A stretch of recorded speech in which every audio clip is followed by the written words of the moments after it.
One Piece, chapter 1188 just dropped. You know what that means. Gotta get into it, review it, break it down. Let's see what Oda's cooking up. Chapter 1188 is titled Wailing Void.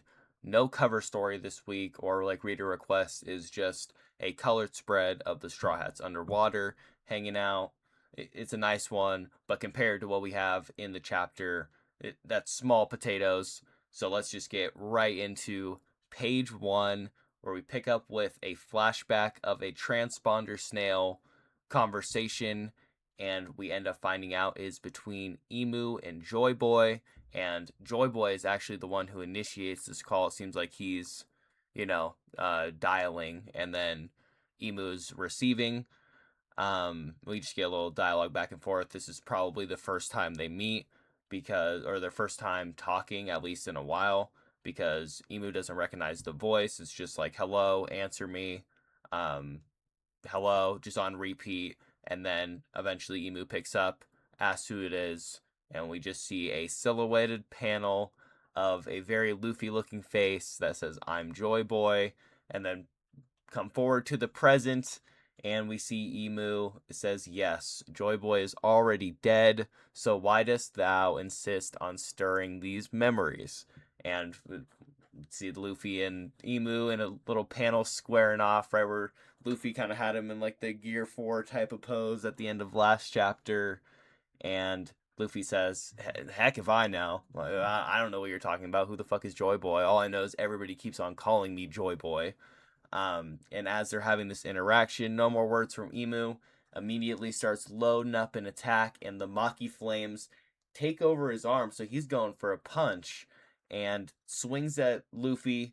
He's able to duck his head out of the way, just his head though, so his neck stretches out, dodges the punch, and after Emu misses, we see the black flames once again become sentient, that we saw last chapter when they started talking to each other, and redirect the punch. Basically, it's very similar to Luffy's Gear 4 Culverin, where, after he launches the attack, if he misses, he can have it redirect and change angles. So that's what Emu has here. And it looks like the arm is literally comes here, goes up, bends, and then comes back down. So it's very Nika, Luffy, Joy Boy esque attack. And this attack does hit Luffy point blank, sends him down to the ground with a giant black fire explosion. And Emu, obviously over Luffy at this point as he comes flying out of the forest covered in soot, kind of like when he got hit by Kaido's blast breath, and then like did the spin around like the Looney Tunes to shake the soot off. Only he doesn't do it this time. He's still completely covered in soot as he loads up his very own attack, and then Emu pops up right behind him, just in a cold ass panel. It's like the white beard behind a Kainu, and Emu goes for his very own stab, and Luffy this time is ahead of the game and dodges, goes behind Emu, and tries to fire his own. Looks like a Gatling attack, and Emu takes the pole staff weapon and starts spinning it to deflect all the punches or kicks. It looks like punches for sure because Luffy's head is down. Just want to take a quick pause and just talk about how insane this is. This is what I was hoping would happen, but did not think would happen. Us just getting page after page of Luffy and Emu just going back and forth. Just seeing these two titans. I mean, Emu is really, the standout figure in this chapter. Of course, is just dominating. Really, this entire arc. But Luffy is, for the point that he's at in the story, is putting up a good fight reasonably. After blocking Luffy's Gatling, Emu goes for another hand sign. It's the one where he has the open palm here, and then the other here, and the black flame comes out, the same one that he shot at Loki. Literally the same thing, just shoots a bunch of the black Maki fireballs, and that's when Luffy hits the Toon Force swirly leg run, and yikes, starts avoiding them, and Emu's just keeping up the pressure. I mean, I can't even count how many of them have been launched at this point. It's probably dozens. Once Luffy is able to close enough ground between, all the fireballs coming at him, he's able to get off a jet Gatling, which is kind of interesting because he's in Gear 5 right now. So I guess all the other gears would also be accessible to him. And honestly, what he does next is just proves that he can do whatever the fuck he wants. After knocking away, all the Maki balls and goes in a big explosion, we then see another Gum Gum, and on the next panel, Majin. He turns into a genie essentially. Um, it's a completely different form. When I was first reading this, I was like, "Who the fuck is this? Who just popped up?" And then I looked at the feature, saw the hockey cloud. I was like, "Wait, hold on." Luffy just completely turned himself into something else. This is a massive breakthrough. I really do think that this is going to be the main power of Gear 5. There's not necessarily going to be a Gear 6 or another boost, but Gear 5 will just allow Luffy to become whatever he wants. Like, for example, if he wanted to be a dragon, Luffy could turn into a dragon. Here, he wants to be a genie, so he turns into a genie. He doesn't utilize the power very well, which obviously, he doesn't know that whatever he imagines comes to life is his power. So he's just doing whatever the fuck for now. But once he gets a grasp of this, I mean, he could grant himself wishes, grant other people wishes. Like, what's the full extent of this genie? Is like the immediate thought that comes. At least came to my brain when I was reading this. Luffy says, "Don't think I missed what happened in your fight with Loki. I'm not gonna let his death go to waste." And Loki, who's not too far away, obviously hears this and is like, "I'm still alive, jackass. What are you talking about?" And Emu instantly, after hearing Loki is still alive, says, "You know what? Fuck this guy. Fuck this Joy Boy reincarnation wannabe. That fucking giant's still alive? Nah, I'm loading up another attack." And instantly, just the same attack he threw at Loki, sends a bunch more of the fire Maki balls at him. And Loki's like, "Oh shit," Ragnar's kind of stepping in, to protect Loki. And out of nowhere, what I was not expecting, big man Jinbei steps in, a little tile punch, and just blocks all the fireballs. So, I mean, Jinbei upscale for sure. He's finally getting involved. I was kind of giving these Straw Hats that were over with Loki some shit last chapter because what the fuck are we doing? Everybody else is putting their life on the line, and you guys are figuring out how to melt some fucking ice. Like, it's time to get involved. So, I'm glad Jinbei was the first one to, step in. We then see the Straw Hats have that kind of conversation again of who is Emu. Like, they have no idea who this is. He's obviously stronger than the Holy Knights, but the only people that are above the Holy Knights are supposed to be the five elders. So, what the fuck is going on? They basically come to the conclusion that this must be just like the leader of the Holy Knights. Like, this is the supreme commander right here. If only. I think Garling would not be putting this much belt to ass against every single one of the Straw Hats. But moving forward, we go back to the Luffy and Emu square off, where Luffy is hurt enough and decides to just throw a giant punch in this genie mode. Like I said, not really the best use of this power. I mean, literally, Genie's whole thing is magic, and he didn't even try to use a magic ability. I like 99% sure that if he did, he would have been able to summon something like crazy. Which is why we just see Emu this entire chapter is just not even mad, just disappointed in Luffy's, like, the state that he's at. Like, his power level is nowhere near what the actual Joy Boy's was. So you just see a couple of times just the look of disgust on his face. He can't believe that this is what his rival has become. Emu, of course, easily blocking this punch. Like I said, just he's overall unimpressed. And he says, "Oh, you said you were watching that fight against Loki, then you should know better than to come at me with this big of a target, like this giant body." And he tries to hit that exact same, the stigma blade that he used on Loki that donutted him. And Luffy luckily, drops the genie form and goes back to, normal Luffy size. So he avoids that attack, and then Emu's right back on the offensive, just keeping the range. Like, I think that was probably Joy Boy's biggest strength was probably that close, like, hand-to-hand combat. So Emu's used to this. Like, he's gonna just come in and try to punch me. He wants to close the distance. I'm not gonna let him do it. I'm just gonna keep on spamming projectiles until he finds a way around it.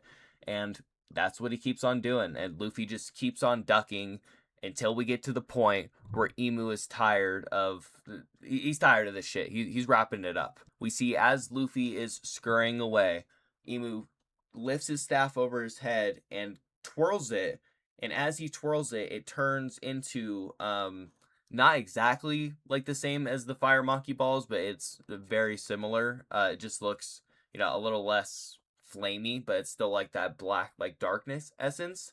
And then it seems like it gets swallowed up into the giant ring of eyes that's on his back, kind of his hockey cloud. And out of it comes a dope ass sword, a very Roger looking sword. Is like the main comparison I've seen people making to it.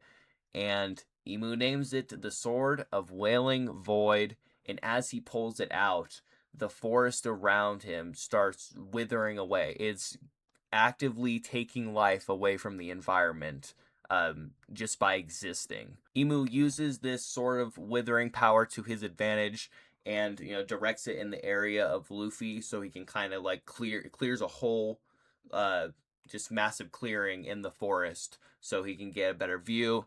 And Luffy, who is now running through the air, Emu can now see clearly and says the view is improving. And Luffy above him, coming down looking like he's loading up attack, is like, it looks fine from up here. And then right when Luffy's about to come down, Emu says, nah, like, not today. It is clear thou art not Joy Boy. And Luffy's like, huh, has a shock face. And instantly, Emu, after sending some more like the black fire Maki balls, attaches them to Luffy. And just like what he did to Loki, instantly just speed blitz, moves right to him and puts Luffy on a kebab. While Emu has Luffy in the full Sasuke Madara pose, he says Joy Boy would never be this weak, which is the line that I was waiting to be dropped once Emu realized that Luffy is not on Joy Boy level. He was gonna hit him with, essentially, you might look like him, but you are not him. So yeah, probably arguably one of the coldest panels we've seen this entire arc, definitely like in a minute. I think arguably since the Luffy versus the Five Elders in Egghead. It's just like it's the last panel, to be continued, break next week.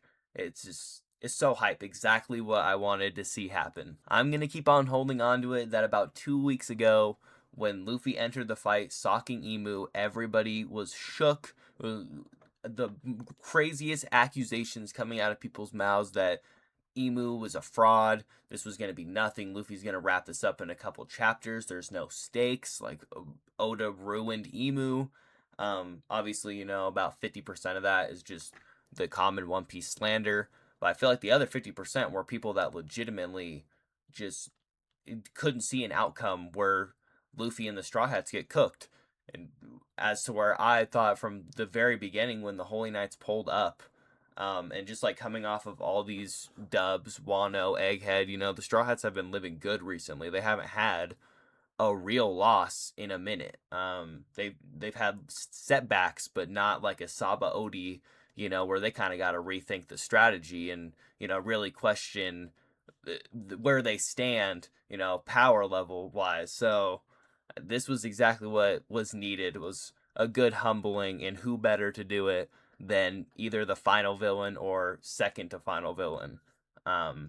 So yeah, this is exactly what I was expecting. Now, did I see it to be wrapped up in one chapter where,